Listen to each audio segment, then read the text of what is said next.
Hi everybody and welcome to Heel Heat. This is our WWE show for the week. My name is George Coles. This is my tag team partner, Alpha. Gary Rhodes, everybody. I ain't fucking something I do, really. Anyway, first thing we had on Monday Night Raw was Paul Heyman coming to the ring for his biggest announcement of his career. He runs through all his accomplishments and says he's going to leave the business, which brings out CM Punk, your people's champion. Punk comes out, convinces him to stay. They hug at the end, and Punk gives a kind of perplexed look. It reminds you of the Austin hug to McMahon during the kind of the blank stare. Oh yeah, remember? Yeah, I think it's gonna set up more.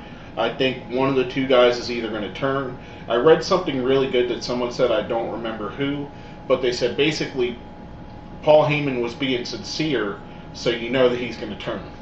Exactly. Because if he wasn't, he'd be lying, because he's Paul Heyman. He lies every day. Exactly. Well, Jay, ashamed about the checks, cowboy. Shoot. Out next was our first match of the night, was the Great Khali versus Mark Henry. And for the second time in the week, Mark Henry squishes Khali, which I thought was awesome. Mm-hmm. I really wish, and this is nothing against the Great Khali, I just think he's run his course. I wish they would have done an injury angle where he got his ribs broken by Henry. A, it would have pushed Henry as being a bigger monster. B, it would have took Khali off the TV. And I did like that Mark Henry squished Hornswoggle too. Mark Henry is really showing, I mean, the monster that he is. And I really like it. You really forget the sexual chocolate and all that of the past. And you really look at him as a force to be reckoned with. Just like when he beat Orton last week on SmackDown. He beat Orton right in the middle of the ring. They're really going good with this monster push, and I'm all for it. Yeah. Now, I thought it was a great show, and it put Mark Henry is into the Elimination Chamber. And the next match was Y2J was trying to get into the Elimination Chamber, and to do so, he had to beat Daniel Bryan. Match of the night, bro. I mean, right off the bat. I mean, I know it was a second match. I really liked it, and I liked that the fact that Y2J won because he's lost since coming back. The only thing is I would have let him win over somebody else because you want to build Daniel Bryan as a singles competitor. I know he had a good win against Ray last week, but I think he's been in the tag team so long, going into the Elimination Chamber, I think it would have helped out more if Bryan won. Not necessarily against Y2J. I think they should have gave Y2J a different opponent. I don't know, dude. I enjoyed the match. I thought the match was great. I'm not arguing that point. I think as far as Daniel Bryan's storyline, though, I think it kind of hurt his storyline. Like I said, Y2J ain't going to be there too long. He's probably going to leave right around after WrestleMania. So I think he's just trying to get in as many great matches as he can. And like I said, I liked it. Might not like the repercussions for Bryan, but I don't think Bryan's so over it's not going to hurt him. And speaking of guys that are over, we have the three-man band coming out for their tune-up match against the no-job squad of Ryback, Cena, and Sheamus. It's basically a squash match for the faces. They got on the mic afterwards, did a little spiel. It was what it was. The one thing I don't like about Ryback's character is he talks. I would have left him not talking, kind of like what Taz did back in the day until he ended up talking. So you would have left him not talking until he ends up talking? Well, build up to the talk. It would mean something more when he started talking. You get what I'm saying? I wish that my co-host didn't talk. I wish mine didn't either, or breathe. But anyways, speaking of not talking, how about Big Show came out next, did his little interview, really stole the show with all his vernacular skill. Well, Show came out first in the back. He knocked out Alex Riley and Yoshitatsu. He just killed two guys for no reason. They haven't been on TV. Walks out to the ring. It was a Matt Striker was doing my own personal friend Matt Striker too. Knocks out Matt Striker, grabs a microphone, stands there for about 30-40 seconds, doesn't say anything, goes to the back. What can you say? Exactly. Now the next match is a lightning rod for what was said after it, but we had Jack Swagger coming out against Zack Ryder, who's now been relegated to being a jobber to the Stars. Jack Swagger, the first thing that everybody noticed when he came out, they said there was a guy with him. Uncle Zeb at first. Uncle Zeb, Zebediah Coulter, is what they're calling him. The guy most wrestling fans know as Dirty Dutch Mantel. One of the great wrestling minds in the business, in my opinion. A thing that I really like him with Swagger, and after the match they proved why it was such a great pairing, because Dutch is one of the all-time great talkers. He's a guy that thinks on the fly like nothing. Well, I'll interrupt you, but remember a week ago or 2 weeks ago when Swagger made his comeback, we were saying he needed a manager. It's like they're listening, because this was just awesome. I'll let you finish up, man. I just had to. No, that's fine. I mean, we had Dutch Mantel as Zeb Coulter. After the match, after a squash by Swagger, how'd you like that buckle bomb where he hit him at the power bomb into the ropes before he hit the Swagger bomb? Dude, Swagger is really making himself look like a monster, and what I have to say, it's about damn time. I was tired of the comical Zack Swagger, or the cocky. Jack Swagger, you mean? Yeah, I'm sorry. I think this is the character he should have been from the get-go. Now, the controversy came after the match, where Zeb takes a microphone and he cuts his promo saying basically what they stand for. A lot of people are saying it was a racist undertone, which it sort of was, and it wasn't overtly racist, but basically he says that America is not the America he grew up in, that he defended in Vietnam, which Dutch Mantel is a Vietnam veteran. He says the people's faces aren't the same as his, they don't talk like him. I'm guessing pretty much, to me, and I don't mean this as a downplay on all Republicans, because I know they're not all the same, but it sounded like the far right, the far Republican aspect, kind of the anti-immigration, kind of sounded like they were a right-wing conspiracy kind of thing they were going with, in my opinion. Did you get the same thing from it? Well, I didn't necessarily get racist. Being that I am right-wing, I think I go more of a conservative route, but I would say it was more like the Jesse Ventura kind of route, I think. Well, I'm not saying I'm not saying that Republicans are racist. I'm saying it kind of, it was their Fox News character. How about this? What it seemed to be to me. How about this? This character is going to be so over because look at the way people are talking about it. Exactly. So, I mean, your opinion of it, our opinion of it, be it may what it may. I honestly think this is the catalyst that's going to make Jack Swagger a huge star. And, before we get off of this subject too far, we got all these people that are begging and pleading for Attitude Era to come back and Attitude to come back in. And then as soon as a guy like Zeb Coulter comes out and does what he does, they want to talk about, oh, it's racist, it's not right. This is the Attitude Era. Gimmicks like this have been in wrestling since wrestling's been around. We've had wrestling Nazis. We've had the Iron Sheik trashing America. The only difference is this is an American trashing other countries, but it's the same gimmick that's been around forever, and it does bring a certain attitude back to wrestling. I do too. It just like when Heyman came back and they did the whole thing with Jerry Lawler's heart attack. You want the Attitude Era. I want the Attitude Era. I wasn't complaining about that. I'm not complaining about this. I want compelling television, and that was compelling television. And speaking of Heyman, you got two of the greatest minds in the history of wrestling with Paul Heyman and Dutch Mantel there. If they don't use this to further the product, that's the WWE's fault all around. You got two of the greatest bookers in the history of wrestling. If you don't believe me, look up Dutch Mantel's work, both in Tennessee and Puerto Rico. But anyway, let's move on to that before we put this as a Dutch Mantel blowjob show. I'm telling you. Our next Speaking match of blowjob shows, Cody Rhodes and his mustache versus Miz. And the Miz probably is his face turn is probably the worst face turn that I can remember. He is not getting over at all. Cody Rhodes was more over as a face in this match than the Miz was, in my opinion. I have to totally agree with you. And Cody is the freaking heel. I think they should abort the fucking turn him back to heel, because I just don't see it in him. I don't see him being a babyface. I don't see the company relying on him if Cena can't show up for autograph signings. And he's not making Cesaro any better.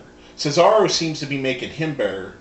I know there was a point after Cesaro interfered in the match that I really liked when he took him to the outside and basically did a variation of the giant swing where he was just whipping Miz into the guardrail like it was nothing. Oh, dude, Cesaro, like we've been saying, pound for pound, the strongest wrestler in the business today. Nothing. He's stronger than Mark Henry? Pound for pound, dipshit. Anyway. Mark Henry also weighs what? 200 and something pounds. Now, coming off of that, we're going to talk about our question of the week last week, which with the Rhodes Scholars breaking up, who do you think is going to go further? Now, we got some answers from our friends, and we're going to say them first. The first is from our friend Choppy84. I think Sandow is going to going to shine because he looks more like a star than Cody does, and he is so great in the ring. I could see Sandow winning the IC title this year and then going for any of the world titles. Good opinion. Now, this other one's from our friend Paul over at the Deadly Sins. He wrote Cesaro, but I'm guessing he meant Sandow. He put Cesaro will definitely go further. I think Cody is beyond his peak, and putting him in a tag team was something to try and re-energize him. Singles have moved past him. Wouldn't mind seeing him and Goldust team up after seeing how they interacted at the Rumble. So we got two different ends of the spectrum there. We got basically, they're both basically saying Sandow should go over, but two different reasonings. What do you think about it? I'm going to surprise you because I'm a giant Sandow fan. Mm-hmm. I think Cody does because my reasoning is Cody got huge during his singles run without a push. He made his push happen. Everybody thought Ted DiBiase was going to be the one that goes over. I think that Cody's going to go over. I'm going to agree with our friends here and say that Sandow, just because if what I've been reading about Triple H wanting to take wrestling in a more traditional avenue, he is the more traditional heel of the two. And I think he's the kind of heel that you would have seen 30, 40 years ago, 20 years ago. And I see both of them eventually being world champions. I see Sandow being a little bit more successful, in my opinion. Now, speaking of successful, with this being the go-home show for the pay-per-view this weekend, what did you think? Did they properly hype the Elimination Chamber pay-per-view? Let us know what you think. Hit us up on our Twitter. Hit us up on our Facebook. Put it down where? Down there. Check it up. Right down in the comments. And we'll talk about what we think about that subject next week, as well as what you guys do as well. Now, coming off of that, speaking of Dutch and booking in Puerto Rico, we had the Clone Brothers, or Clone Cousins, versus Tensai and Brodus. A good match. I kind of like it. It made, Tensai and Brodus a serious team, a team to be reckoned with. I like them. I hope they keep them in the tag division for a while, especially with breaking up teams like the Rhodes Scholars and possibly breaking up Hell No at any point now. Adding another team into the mix is going to be good. I think what they should do is they should just drop the Tensai gimmick, call them Albert or A-Train, the Hip Hop Hippo, and Brodus Clay. I don't mind him being Tensai with Brodus. I don't know. I just think if make it look more of a tag group. I like them together because it's going to help Brodus whenever he does turn heel look more like a monster. And he's going to learn from Tensai, who has a lot to teach. And then the thing is too, Tensai can learn a little bit of the personality of a baby face from him. Exactly. Tensai got a shit gimmick, but the man's made the most of it. Exactly. He's trying at least. Exactly. He's putting full effort into it, so I cannot, as much as I don't like what they do with him, I can't talk bad about Matt Bloom because he's putting his full heart and soul into the craft that they're giving him. Which is kind of like Earthquake. Earthquake continually got shitty gimmicks, and he put his full effort into the shit that they gave him. Would you say he's the Earthquake of this generation? I would say he's close to it. I like him. I like all his interviews. He's always a nice guy, and that's my opinion of it, man. I think the guy is all about the business. Now, the next thing is the future of the business came out to cut an interview. We had The Shield, and they cut one of the best promos I've seen in a long time. This is probably the best promo I've seen from anybody not named CM Punk since CM Punk's pipe bomb. I totally agree with you. And I like the fact that they didn't step on each other's toes doing it. No. Each of them made themselves look great. And then we had the guys that refused to let anybody look great, the No Job Squad, Cena, Sheamus, and Ryback come out and, basically getting a little squabble, the heels retreat. It's a heel move. I liked it. I think the No Job Squad, the three main event guys, I really hope that they don't squish the Shield because I think them beating the Shield this weekend is going to hinder the Shield as a team and a dominant force that they are. my son messed up. I was waiting for one of the fans just to pop Cena with a knife when he was out there in the crowd. There you go. That's my opinion. I just, like you said, I just hope the Shield stays dominant. Exactly. Now, the next thing we had in the night was Damien Sandow versus Alberto Del Rio. This was a match I had really high expectations going into, and I'd really like to see this as a feud going forward. I think they could work well against each other and with each other. And I thought it was excellent ring work. I thought these guys I think this is the first time I've seen them two wrestle each other. I thought it was an excellent match. It was very good. Other than the Bryan and Y2J match, I think this was the match of the night. You think this was number 2, or? Yeah, I think this was other than Bryan and Y2J. I liked the match. I liked how it furthered Del Rio's storylines. I thought it was good. Cool. And I'm a fan of Del Rio's face turn and his face character. I really like it. It's almost, not to cut you off, Go ahead. It's almost as if they're setting up Swagger as the perfect opponent for Alberto Del Rio. Sounds perfect. No, he died 10 years ago, 2 days ago. Oh, really? You dick face. Anyways, the thing is, I have this sick feeling in my stomach that this ADR face turn title run is going to be really short. Yeah. I just know the way they've been booking lately. They're never consistent with ADR, and I really hope I'm wrong. I really like his face turn. Speaking of guys that haven't got a consistent push, we had Kofi Kingston versus Wade Barrett. Kofi's a guy that, for whatever reason, they're not letting him break through the glass ceiling. Anytime he has any amount of success, they push him right back down, and I have no idea why. He's got charisma, he's got the it factor, he's got the movements, in ring, he's as good as anybody on the roster. Or better. And he does good interviews, he's not crap on the mic, he's better than a lot of the people that they push up further than him. Well, you take this match, Bo Dallas attacks Barrett before the match. Yeah. So you get a weakened Barrett. You should have let Kofi get over on him. He's been on this losing streak for God knows how long. It would have helped his career out. You got a guy here that's lost since he's lost the title to Barrett. He's lost almost every match, I think, since then. And they're really just destroying this guy's character. Yeah, and I didn't like Barrett going over. Not a fan of the finish. I thought it was an okay match. I liked the where he hit the bull hammer with him trapped in the ring apron. But it boggles my mind that Kofi Kingston isn't further pushed than he is, with as talented as he is. Well, look at the guy in the next match. Look how they did this guy over. Dolph Ziggler versus Kane. Well, Ziggler's a guy that, he's stalling out. He's at the cusp of being in the main event picture, but they're not pulling the trigger on him. And he's ready to be there. He's ready to go. He's been there months, almost a year ago, I'd say he's been ready to be there. And Kane's a guy, Kane just definitely deserves to be up in there. Now, this match was for the last spot in the Elimination Chamber match. And, obviously Kane won. I knew that going in because Daniel Bryan was already in. They were going to put Kane in there. They're not going to have the tag team champions, one on the show and one not. Exactly. Speaking of champions not being on the show, we got graced by appearance by the great one, The Rock. He felt it was a good idea to come on to Monday Night Raw and bore the shit out of us for 10 minutes. And it's a sad state of affairs. Because, I remember back when The Rock was actually a wrestler, not an actor, and he would show up and put on compelling television. Now it's just he shows up just to grace us with his presence and rambles on and on about nothing that anybody cares about. Well, back when I was a kid. Crackheads and used cars and puts over Jeff Jarrett. Man, big deal. Rock, if the people in the back seen how bad this was through the eyes of wrestling fans, I don't think Rock would be in the position he is. Don't get me wrong, Rock brings eyes to the product.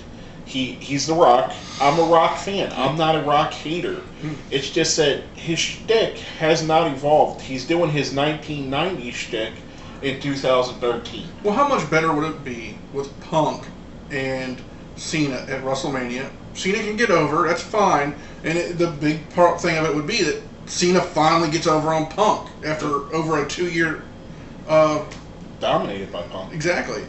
Which Punk came out, he did his little back and forth, and I actually like the fact that instead of doing the heel thing and Punk walking away, he attacked The Rock. And he got over on champion. The Rock. And he gave him a clean go to sleep after Heyman helped him out. I thought it was a good way to end the show. It leaves drama for the pay-per-view, which is what you need for people to buy the pay-per-view. But I just didn't like the Rock promo. Now, overall, what would you give this show out of a rating of 5? Well, I'm actually going to deduct a little bit because it was before. I know it was our question of the week, but with the whole go to home thing, my opinion, I'm going to go 3.5. I'm going to go 3. And the highlights for me were the opening segment with Punk and Heyman, Zeb Coulter, and then the Shield. Other than that, Bryan and Y2J was a good match. Sandow and ADR was a good match. Everything else to me was just there. It was just on the show just to fill time. It felt like the show was a big waste of time, like a big, kind of like they had to fill 3 hours, so they just put crap out there. Yeah. I found 5 good things about it, and that's what I was happy with. The Heyman Punk at the beginning, the Bryant and Y2J match. I'm a Y2J freaking Punk. I like the Shields interaction. I like the Punk getting over on The Rock, and I did like the ADR Sandow match. Exactly. But basically, that's all I gotta say about the show. Anything you need to add? Believe in the Shield. My name is George Coles. I'm Gary Rhodes. And this has been Heel Heat.